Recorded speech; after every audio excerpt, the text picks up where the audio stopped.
میری زندگی کا مقصد تیرے دین کی سرفرازی، میں اسی لیے مسلمان، میں اسی لیے نمازی۔ بسم اللہ الرحمن الرحیم۔ ستارہ جو ٹوٹ گیا۔ 15 اگست 1963 عیسوی کو شیخ ہارون نبوی رحمۃ اللہ علیہ کی پیدائش ہوئی اور 1 اپریل 2020 عیسوی کو آپ کا انتقال ہوا۔ فضیلت الشیخ مولانا ہارون نبوی رحمۃ اللہ علیہ 15 اگست 1963 عیسوی کو صبح صادق کے وقت ڈاگا ہاسپٹل ناگپور میں پیدا ہوئے۔ ابتدائی تعلیم مدرسہ فیض العلوم سیونی میں ہوئی۔ مدرسہ فیض العلوم سیونی میں شیخ کا شمار ممتاز طالب علموں میں ہوا کرتا تھا۔ اعلیٰ تعلیم کے لیے جامعہ فیض عام مئونات بھنجن تشریف لے گئے۔ لگ بھگ سال بھر تعلیم حاصل کی، پھر مکمل تعلیم جامعہ دارالسلام عمر آباد میں حاصل کی۔ سن 1984 عیسوی میں سند فراغت حاصل کرنے کے بعد ریسرچ کے لیے ادارہ تحقیق و تصنیف اسلامی علی گڑھ تشریف لے گئے۔ اس کے بعد جبل پور کی مسجد اہل حدیث اندھیردیوں میں امامت و خطابت کے فرائض انجام دیے۔ امامت کے تلخ تجربے کے بعد آپ نے عہد لیا کہ اجرت لے کر امامت و خطابت نہیں کروں گا۔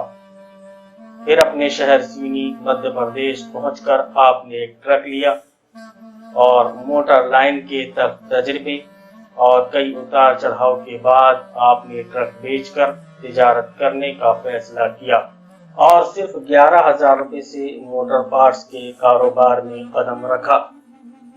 ابتدا میں جنرل رینج، پھر بعد میں صرف اسپرنگ رینج ہی کو باقی رکھا۔ شیخ کا مقصد اٹھتے بیٹھتے لوگوں کو اللہ، رسول اور آخرت یاد دلانا تھا۔ اس طرح سے یہ دکان لوگوں کے لیے تبلیغ دین کا ایک بہترین مرکز بن گئی۔ شیخ کسی بھی سوال کو بغور سنتے اور قرآن و حدیث کی روشنی میں اس کا تشفی بخش جواب دیتے تھے۔ دسمبر 1992 کے بعد لوگوں کے اصرار پر شیخ نے مسلسل درس قرآن و درس حدیث کا سلسلہ شروع کیا اور کہا کہ یہ سلسلہ میرے مرنے کے بعد ہی ختم ہوگا۔ جماعت میں کچھ افراد اب بھی باحیات ہیں جو پہلے دن سے شیخ کے ساتھ درس میں شامل ہیں۔ جب شیخ نے شہر میں اقامت دین اور حکومت الہیہ کے قیام کی بات کی اور لوگوں کو کتاب اللہ اور سنت رسول اللہ پر عمل کی دعوت دی، تب شیخ کے ساتھ صرف چند افراد جڑے تھے۔ لیکن جو لوگوں کو دین اسلام ایک سسٹم کی حیثیت سے سمجھ میں آنے لگا تو لوگوں نے تائید کرنا شروع کر دیا، لیکن جماعت اسلامی مخالفت میں آ گئی۔ ناگپور، جبل پور، پونے، علی گڑھ مسلم یونیورسٹی اور ہندوستان بھر میں شیخ کے پروگرام کئی جگہوں پر ہو چکے ہیں۔ شیخ کی مسلسل کاوشوں کے بعد دیکھتے ہی دیکھتے ایک بڑی جماعت شیخ کی عمارت میں قدم سے قدم ملا کر چلنے لگی اور صحیح اسلامی عقیدہ کیا ہے لوگوں کو معلوم ہونے لگا۔ اس کے بعد اکثر مسلک پرست، فرقہ پرست، جمہوریت پرست طبقے نے کھل کر شیخ کی مخالفت کی اور خوب ملامت کی، لیکن شیخ وَلَا يَخَافُونَ لَوْمَةَ لَائِمٍ کے تحت مضبوطی کے ساتھ جمے رہے اور کسی کی پرواہ نہ کی۔ آپ ہمیشہ علماء کرام کو بات کرنے کے لیے بلاتے رہے، لیکن ان کے زندہ رہتے کوئی ان سے بات کرنے کے لیے نہ بیٹھ سکا۔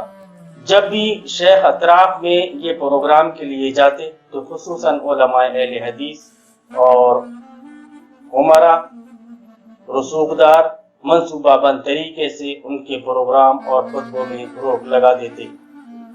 شیخ کی یہ دلی خواہش تھی کہ بغیر چندے کی ایک مسجد کا اہتمام کیا جائے، اسی لیے سن 2014 عیسوی میں شیخ نے اپنے گھر کے